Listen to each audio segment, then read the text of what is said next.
आखिरी चंद दिन दिसंबर के हर बरस ही गिरा गुजरते हैं। ख्वाहिशों के निगार खाने में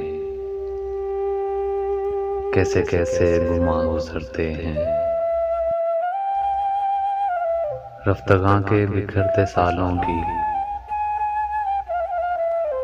एक महफिल सी दिल में सजती है। फोन की डायरी के सफ़ों से कितने नंबर पुकारते हैं मुझे,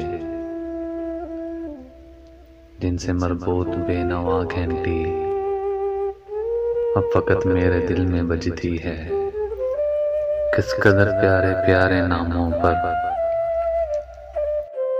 रेंगती बदनमा लकीरें सी मेरी आंखों में फैल जाती हैं। दूरियां दायरे बनाती हैं।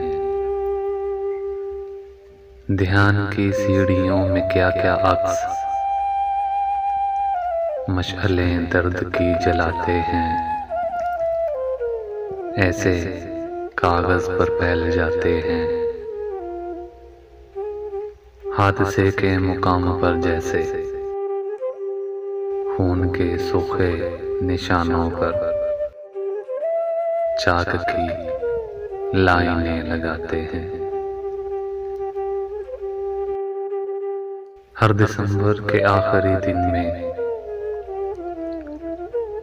हर बरस की तरह अब भी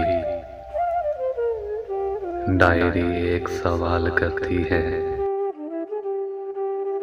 क्या खबर इस बरस के आखिर तक मेरे इन बेचराग सफ़ों से कितने ही नाम कट गए होंगे। कितने नंबर बिखर के रस्तों में गर्दे माजी से हट गए होंगे। खाक की ढेरियों के दामन में कितने तूफान सिमट गए होंगे। हर दिसंबर में सोचता हूँ मैं, एक दिन इस तरह भी होना है। रंग को रोशनी में खोना है। अपने अपने घरों में रखी हुई डायरी दोस्त देखते होंगे। इनकी आंखों के खाक दानों में एक सहरा सा फैलता होगा और कुछ बेनिशान सफ़ों से नाम मेरा भी कट गया होगा। आखिरी चंद दिन दिसंबर के हर बरस ही गिरा गुजरते हैं।